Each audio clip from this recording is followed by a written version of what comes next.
¿Tenéis el corazón embotado? Nos pregunta el Señor. ¿Sí? ¿Tenéis el corazón embotado? ¿Tenéis ojos y no veis? ¿Tenéis oídos y no oís? ¿No entendéis ni comprendéis? ¿No acabáis de comprender? A la luz de esta palabra, si nos paramos a pensar, ¿cuántas cosas embotan nuestra mente y nuestro corazón? ¿Cuántos problemas familiares, personales, económicos, de salud, de gestión, de la parroquia, de la evangelización, del mundo en general, de la política, de los amigos, no sé, de tantas y tantas cosas, algunos problemas que tenemos, otros que nos los inventamos también, que nos preocupan y nos ocupan, ¿sí? Y ocupan el primer lugar en nuestros pensamientos, en nuestro corazón, en nuestro tiempo, en nuestras angustias, en nuestras conversaciones, nos agitan por dentro, ¿no? Buscamos cómo solucionarlos, hacer esto, pensando, mirando, buscando soluciones, buscando estrategias, cómo lo voy a hacer, cómo no lo voy a hacer, con quién voy a hablar, y entonces haré y diré, y luego, ¿tenéis el corazón embotado? Ayer eran los fariseos los que le pedían a Jesús un signo, y Jesús les decía que no se iba a dar ningún signo a esa generación. Y hoy vemos a los discípulos que han tomado solo un pan, están en la barca, contad, pues entendemos que van los 12 con Jesús y que son 13. Pero los discípulos han tenido una experiencia de Jesús. Por eso Jesús se pone a hablarles de otra cosa.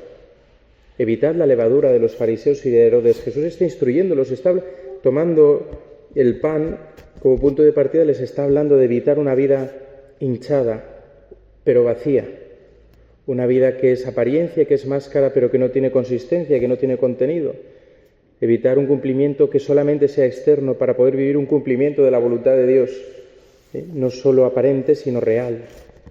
Evitar la levadura de los fariseos y de Herodes, que parecen religiosos, que parecen mucho, pero en el fondo están huecos, no tienen nada, están hinchados de sí mismos.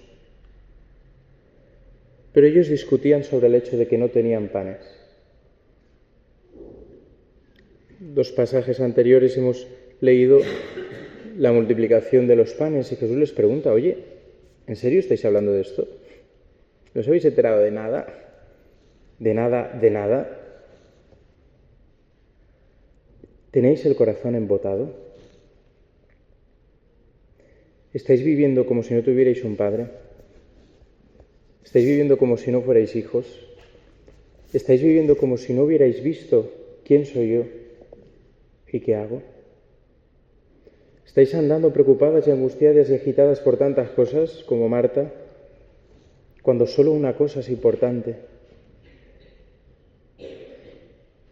Raniero Cantalamessa, que fue muchos años predicador de la Casa Pontificia, cuando cuenta su testimonio, habla sobre la experiencia del bautismo en el Espíritu Santo. De la primera lectura de hoy nos habla del bautismo. No vamos a entrar en lo de si Dios se arrepiente o no se arrepiente de crear al hombre, si es real o no es real el diluvio, si es histórico o no es histórico. Eso, si queréis, para un estudio bíblico lo podríamos hacer, pero desde luego estamos hablando de un agua que termina con la maldad y que hace que nazca una nueva humanidad y una nueva alianza. Mañana se rematará la lectura. Estamos hablando de un agua que renueva, un signo del bautismo, una prefiguración de lo que Dios iba a hacer con los cristianos en el bautismo. Morir al hombre viejo, nacer al hombre nuevo. Pues bien, cuando Cantalamessa habla de su bautismo en el Espíritu Santo, que es una experiencia, digamos, de confirmación de lo que se ha recibido en el bautismo, una renovación interior de este bautismo por la acción del Espíritu, él cuenta una cosa, dice que notó 2 cosas así como muy rápido. La primera, que tenía muchos deseos de ir a rezar, sobre todo delante del Sagrario, delante del Santísimo. Que eso que antes el ir a la oración pues le costaba, se le hacía difícil, tenía que hacer un esfuerzo, tenía que vencerse a sí mismo, de repente en su corazón había un gran deseo de estar en intimidad con Jesús.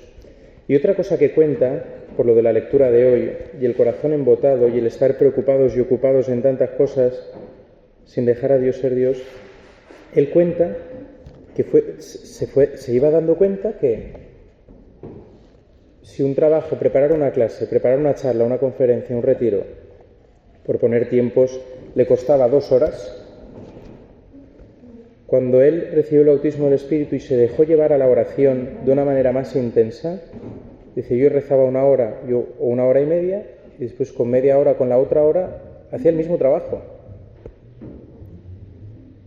Con la mitad de tiempo, habiendo rezado el doble y con un fruto mucho mayor, dejándome conducir por el Espíritu Santo. Nosotros, cuando vamos agobiados y atareados, lo primero que vuela de nuestra vida, lo primero que se va por los aires es la oración. Hoy no tengo tiempo, es lo primero que cae. Como pensamos que nadie nos va a pedir cuentas, Hombre, ¿cómo voy a dejar con este que he quedado? ¿No? ¿Cómo voy a dejar esta cita que es del médico o del banco de no sé qué? ¿Cómo voy a dejar aquello? ¿Cómo voy a dejar de dormir? ¿Cómo voy a dejar de descansar? ¿Cómo voy a dejar de hacer la comida? Todo es más importante.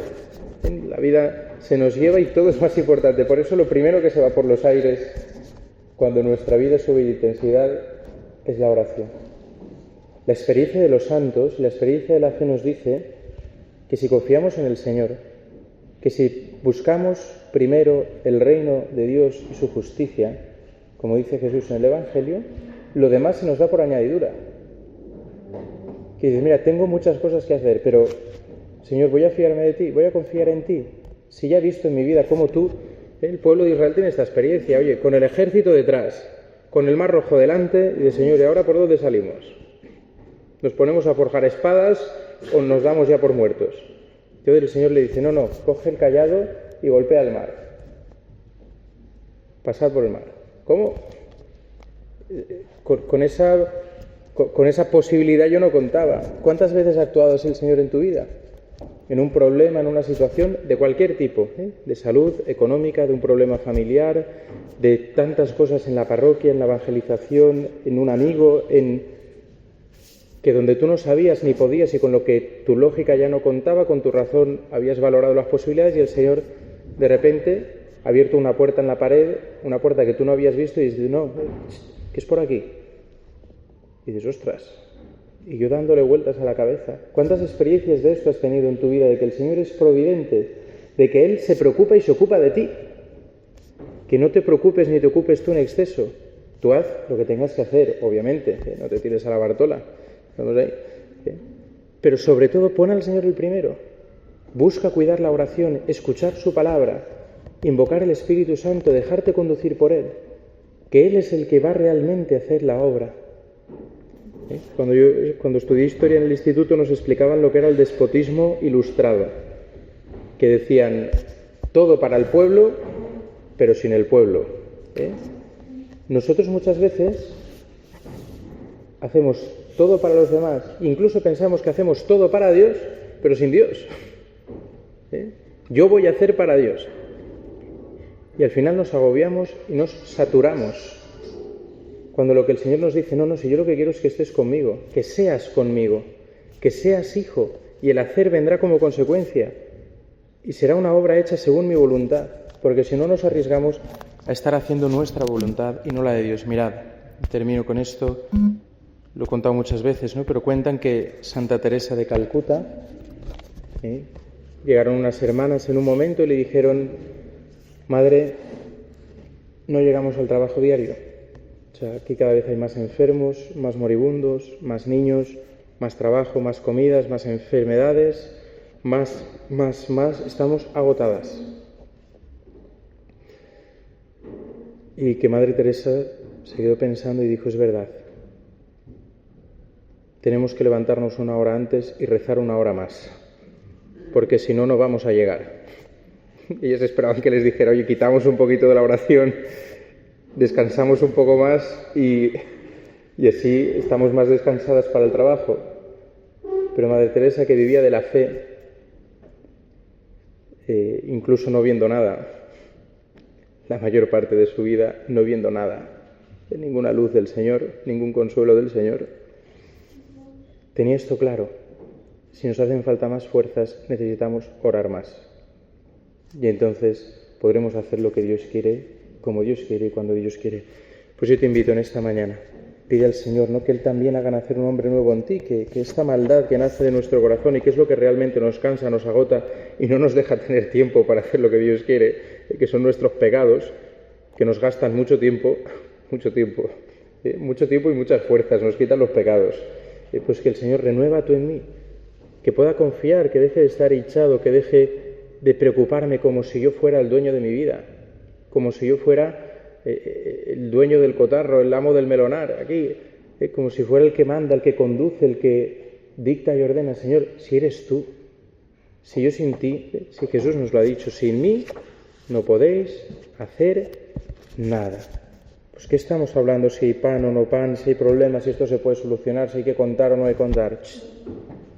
Tú ponte conmigo y conmigo vamos a la misión, a lo que sea, a abordar este problema, ayudar a esta persona, a solucionar este papel, a lo que sea, estupendo. Si tenemos que hacerlo, estupendo, pero conmigo. Ponme a mí el primero en tu vida, déjame ser el primero en tu corazón, en tu tiempo, en tus planes, en tu organización del día y de la vida, en tu dinero, en tu trabajo. En la iglesia también, déjame ser el primero si puede ser, en la misión, en todo lo que hagas.